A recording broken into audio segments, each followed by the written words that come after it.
gets in if the Washington football team loses tonight.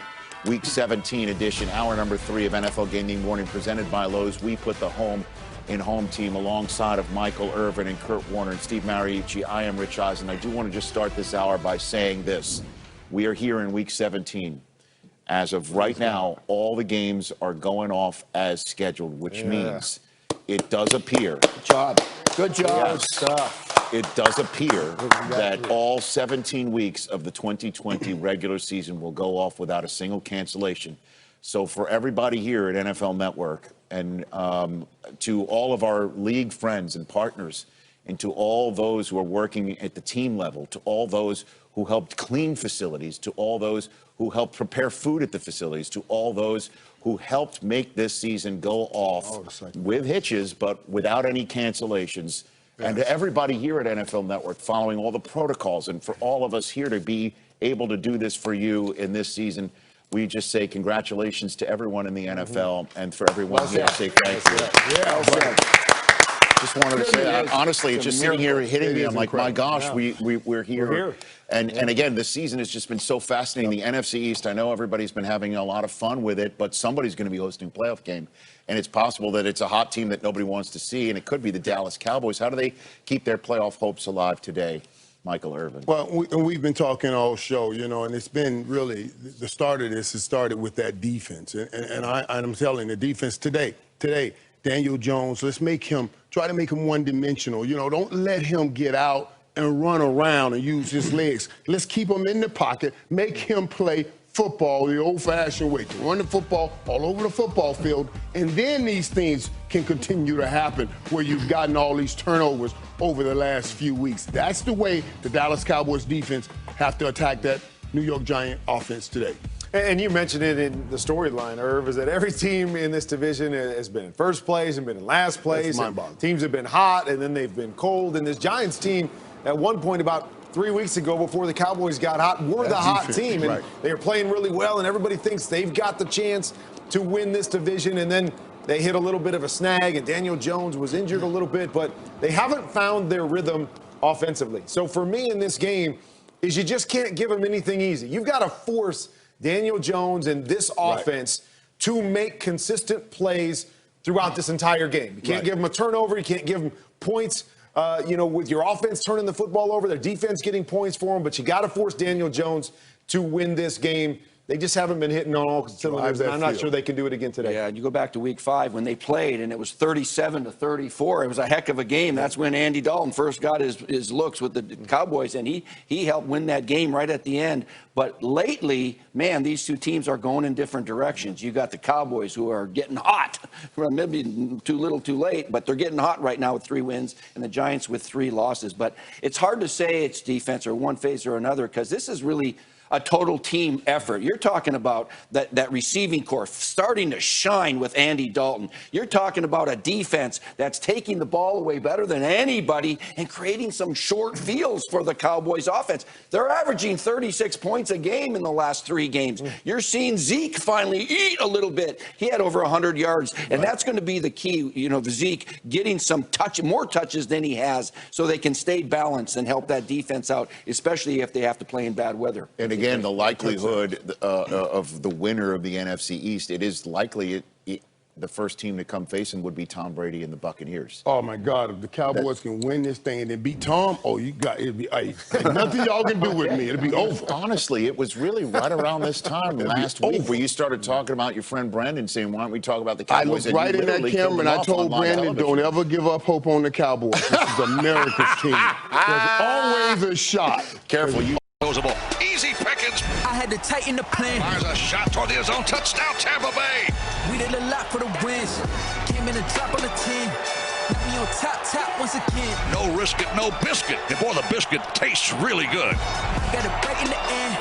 Left me on top. Don't be good. Okay. TB12 has certainly turned it on over the last couple of weeks. This has kind of been like a narrative for the entire show, wondering if the last couple of weeks or the last couple of quarters means some season-long ills have been fixed or some half-season-long ills have been fixed. Wait till we touch on the Trubisky subject, top of the next hour. But right now, Steve, Tom Brady, has he seemingly gotten the pedal to the metal here appropriately right now. Yeah, it's unbelievable, and he can take this team to the Super Bowl. We talk about they're inconsistent up and down. Yeah, you would expect that with a lot of new parts on this offense. They're running Bruce Arians' offense that Jameis Winston ran last year. They're throwing the ball down the field, which is really new to Tom. Is 9.2 air yards per attempt is the second most in the National Football League, and he's been for the last 5 years throwing it short. But you know what? Why? They don't have a Julian Edelman on this team, but they've got a receiving core that's better than what Tom had in New England. And they are talented. And let's not forget about this top 5 defense. And let's not forget about they already beat the Packers 38-10. And this team, if they play like they can beat anybody. And let's not forget it was Detroit and Atlanta that we're talking about when Tom Brady has just torn it up. And now I'm excited. When this team comes together with all their weapons and Tom Brady playing like Tom Brady, I mean, we know they can beat anybody. But this year has just been up and down and all over the place, so I'm not convinced. I'm going to even show you last week. I know Tom Brady had a perfect quarterback rating. But let's come back here, and you're going to see a bunch of guys wide open all over. A little bit of pressure, panic a little bit, throw the football away. Now, it didn't happen a lot, but you're going to notice a theme here that when you can get pressure and we're missing opportunities down the field that, yeah, you get more against the Detroit Lions team, but, man, this is wide open. I'm not sure how Tom's missing it. He's starting to see the pressure once again, and we'll show you a third opportunity here. Yes, I know you'll continue to say we had a perfect rating. I get it. A perfect You go rating. against the Mike backer here. You got a huge seam throw to the backside. We miss this opportunity once again, try to force it in down the field. And all I'm saying is that the teams they're going to be playing moving forward are all going to be good football teams. You've got to take advantage of the opportunities that you get. And I continue to see missed opportunities with this offense, even as great as we've seen them be at times. So I hope they can put it all together because they're going to be a fun team to watch.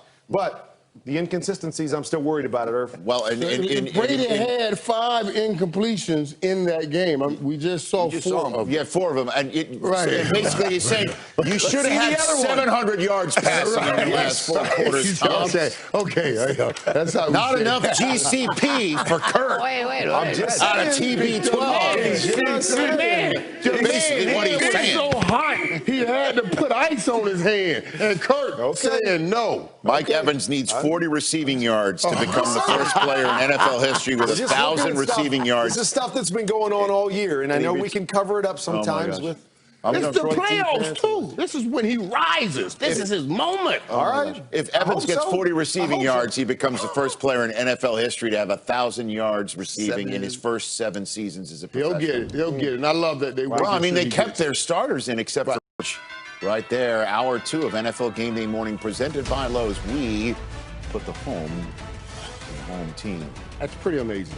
What is it? That they're not on the trip. Now, listen, when you play the young guys feel that they have to perform, especially when the older guys are there watching.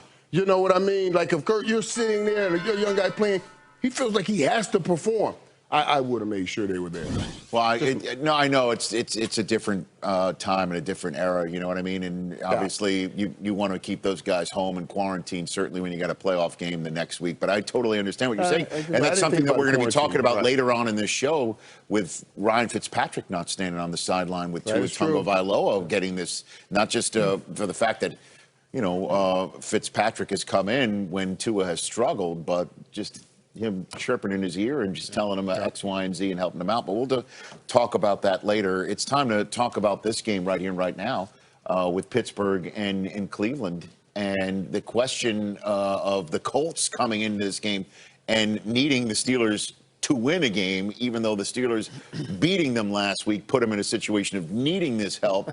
And the Steelers, did they figure everything out against the Colts last week, or are there still questions for you, Steve? Questions all over the place still. I mean, they had a great second half. They won that game. That's a quality win against the Colts. Now, that's a good football team. So, they're down 24-7, and we know that Ben likes to throw the ball quickly. They forget about the run game. They only ran for 22 yards again. All right. But by desperation, by need, when you're down 24-7 in the third quarter, you better sling it. Well, they did, and they did very well. 244 yards of passing in the second half. Deontay Johnson and Juju got their touchdowns, and Ben threw the ball down the field more so than he has all year. It worked against the Colts, but is that how they want to play football? Not really. I think they did only because they were behind so much. Well, and, Coach, it was defense as well. I mean, their defense had 2 sacks and an interception in that second half, something that they haven't done since week 12, their last win in the second half against the Ravens. So you put that formula together and you go, well, yeah, if you could do this in the playoffs, you fixed your problems and you will be a tough